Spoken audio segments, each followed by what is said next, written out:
बिस्मिल्लाहिर्रहमानिर्रहीम। आबाद कर दोस्तों, लास्ट टाइम मां हिकिड़ी ही वीडियो ठाही हुई।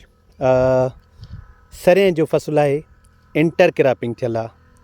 हिन में कमंद बि लॻल आहे ऐं हिन में सरें लॻल आहे। हीअ अलहमदिल्ला ॾिसो तव्हां जेको आहे कमंद फुटी आई आहे, हिन जी जर्मिनेशन थिए पई। ईअं तव्हां ॾिसंदो अॻियां अॻियां तव्हांखे ॾिसण में ईंदी। नवाबशाही 60 मैल असांजो इलाइक़ो आहे। सिंध राया वैरायटी लॻल आहे, 2 किलो फी एकड़ ते लॻल आहे। हीअ असांजी जिन्स प्री बेसिक क्वालिटी जो ॿिज आहे। असां 60 मैल नवाबशाह जे आसपास जे आबादगरनि खे हीअ ॿिज असां प्रोवाइड कंदासीं।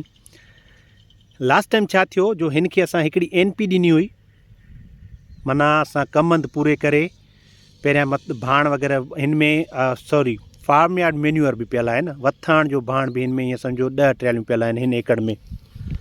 पोइ असां हिनखे NP ॾिनीसीं, उहो मिक्स वग़ैरह करे छॾियोसीं। पोइ असां छा कयोसीं, जीअं ई खिरा कढी करे असां लॻाएसीं कमंद लॻाईसीं, त कमंद खे असां जेको आहे बंदि कयोसीं। हिन में असांजी जेका बनी आहे, परियां पासे खां मुंहिंजी जेको आहे नई जिन्स लॻल आहे, शाम जो हुन ते इंशाअल्लाह ताला वीडियो ठाहींदासीं।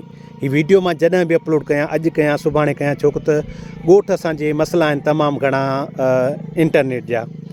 सो इंटरनेट असांखे माना हाई क्वालिटी खपे, HD क्वालिटी में असां वीडियोज़ अपलोड कंदा आहियूं, त हिन जे लाइ। त हिन एकड़ में मसइलो छा थियो, त हिन एकड़ में असांजो हीअ जरेब जेको आहे चाचा वारनि जी बनी आहे, हीअ जरेब असांजो ॿुॾी वियो पूरो। माना असां जुमे ते पोखी कईसीं, ॿिज छटे छॾियोसीं ऐं हीअ आचर जे ॾींहुं हीअ सॼो ॿुॾी वियो, हीअ जरेब पूरो ॿुॾी वियो। तव्हां ॾिसो था त परियों पासो मथे आहे ऐं हीअ असांजो पासो जेको आहे हेठि आहे। ओवरऑल जर्मिनेशन जी ॻाल्हि कयूं त एक्सीलेंट जर्मिनेशन थी आहे। हिन में थोरो गंद गाह थियनि पिया था, पर हिन जो इंशाअल्लाह ताला इशू कोन थींदो। असांजो फ़सुलु वॾो थी वियो आहे ऐं बहितरीनु जर्मिनेशन थी आहे। हुन ॿारे जी जर्मिनेशन, हुन ॿारे जी जेका कारकर्दगी आहे, अञा हिन खां वधीक आहे।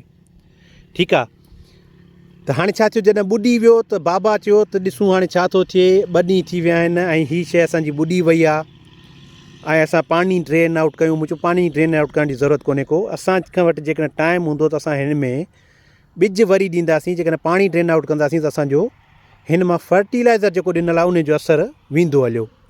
बहरहाल असां उनखे तवकल ते छॾियोसीं, पाणी सुकी वियो, हिन में ॿियो ॿिज छटण जी ज़रूरत कोन पई। अलहमदिल्ला बहितरीनु जर्मिनेशन थी आहे। हिन जो जेको आहे सिंध राया जी क्वालिटीज़ तव्हांखे ॿुधायूं आहिनि, कैरेक्टर ॿुधायल आहिनि। तमामु बहितरीनु ॿूड़ो थो हणे ऐं हिन जी फरी ॾाढी मज़बूत, दाणो हिन जो मज़बूत दाणो हूंदो आहे। हीअ 130 खां 140 ॾींहंनि जे अंदरि अंदरि पची वेंदी आहे। इहा असांजी हिकिड़ी माना एनालिसिस जेका हुननि जंहिं इदारे खां वरिती आहे, उतां जी थोरी घणी ॼाण आहे। जेकॾहिं असां ग़लति बि हूंदासीं त उन्हनि खां करेक्शन करे तव्हांखे असां इंफॉर्मेशन ॾेई सघूं था। प्री बेसिक ॿिज आहे, आबादगारनि जे लाइ हीअ ॿिज हूंदो इंशाअल्लाह ताला।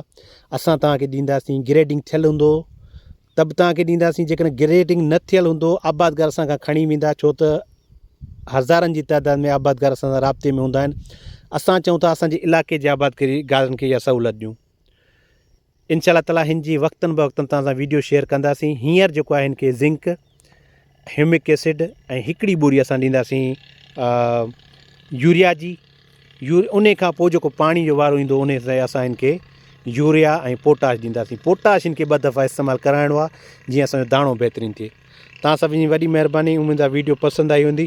वीडियो पसंदि अचे त लाइक एंड शेयर ज़रूरु कंदा, त जीअं असांजे कंहिं न कंहिं आबादगार खे फ़ाइदो ज़रूरु मिले। Thank you so much.